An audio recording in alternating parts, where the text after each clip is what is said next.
Всем привет! В этом видео хочу показать, как я сделал вот такой вот щит. В первую очередь нужно решить, из чего будем делать щит. Я нашел кривые старые доски. Все они были с гвоздями. Конечно же, мне пришлось гвозди извлекать. Далее, так как я делал щит диаметром 70 см, отрезал доски с запасом 75 см и выложил в ряд. Обработал ребра, лицевую и тыльную сторону доски электрорубанком. Далее следует их склеить между собой. Можно использовать клей ПВА. Так как у меня его не было, я использовал клей мастер морозостойкий, водостойкий. Так как надо клеить под прессом, я использовал вот такой момент. С одной стороны у меня упор был на ножке. С другой стороны я вырезал вот небольшие дощечки и закрепил их недалеко от щита. Далее вырезал чопики в виде треугольника. Вот они. После того, как я смазал каждую доску клеем и соединил их, я эти чопики добил молотком. Так. После чего я оставил это все клеить на ночь.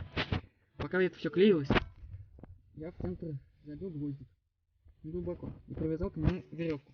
На другой конец привязал карандаш на расстоянии от гвоздя 35 см. Прочертил круг. Далее скрепил рейками каждую доску, что нежелательно. Рейки не нужны. У вас будет ручка вместо рейк. Она будет служить и креплением, и ручкой. Далее лобзиком вырезал круг. Нашел крышку от старой железной фляги для умбона. Обстучал края молотком, чтобы выровнять края. Если вы возьмете алюминиевую крышку, то края треснут после обстукивания. Далее я взял обрезок от щита. Вот такие обрезки получились. Из одного из них я решил сделать ручку. Обработал шлифовальным кругом с липучкой под наждачную бумагу на болгарке, после чего закрепил ручку на щит. Далее, под размером умбона в щите вырезал круг, заранее просверлив отверстие сверлом для опилки лобзика. И лобзиком уже вырезал круг. Далее идет покраска. Это уже на ваше усмотрение. С тыльной стороны покрыл древесным лаком, чтобы не попадала влага. Вот такой щит получился. Далее я делал окантовку. Так как не нашел ни кожи, ни сыромятины, я взял дермантин. Нарезал полосками. После чего замочил в холодной воде.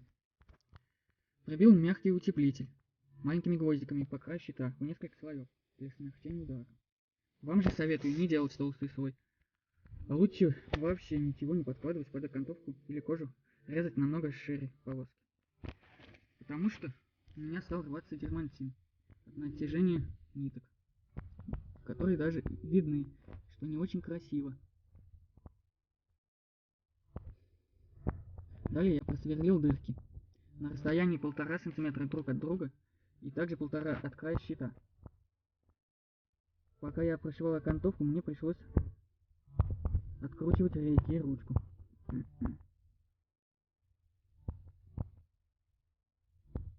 Ах да, и перед покраской, у кого есть кожа, можно приклеить кожу на всю лицевую сторону, загнув края под щит.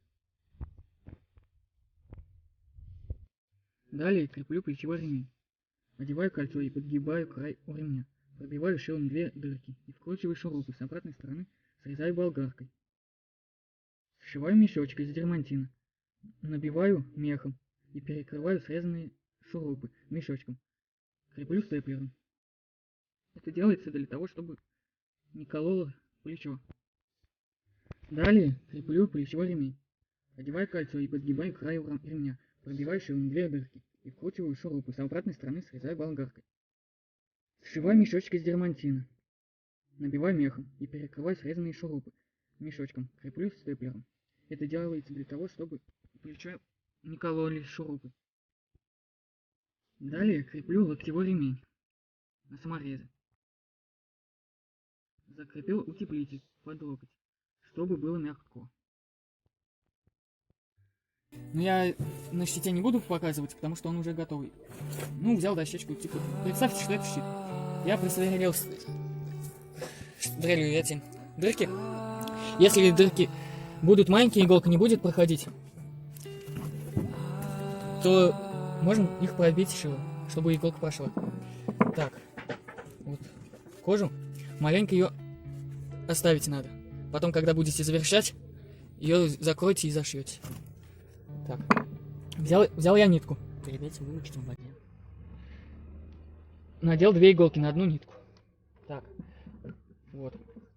Ну, дырку сделаем в коже, чтобы прошла нитка. Все. Пошли в дырку иголку. Проходит с этой стороны.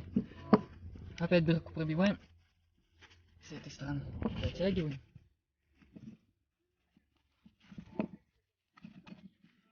Сейчас.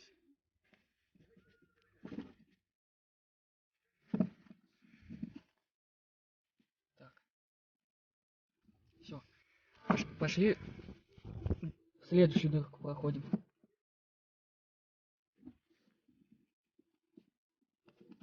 Одной иголкой. В эту же самую дырку пошли другой иголкой.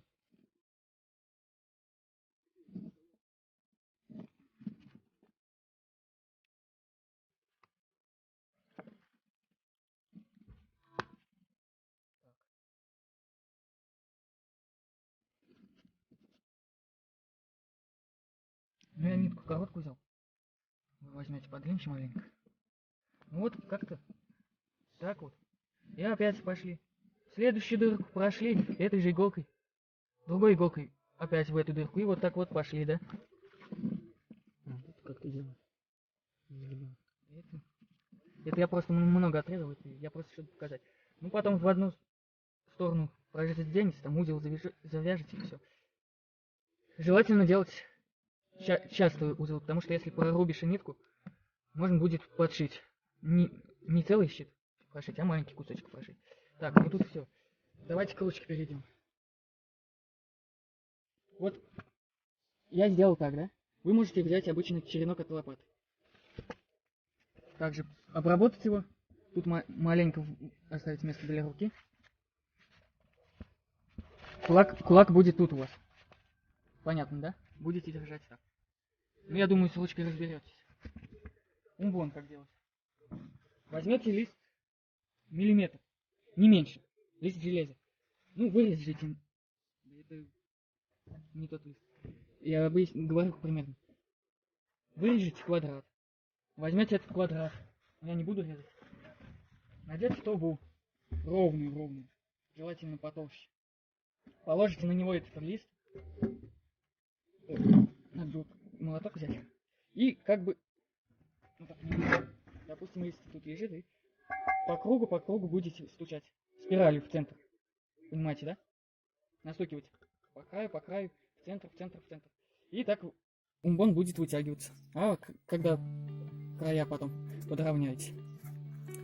Ну, я думаю, все понятно. Всем спасибо за просмотр. Ставьте лайки. Всем пока.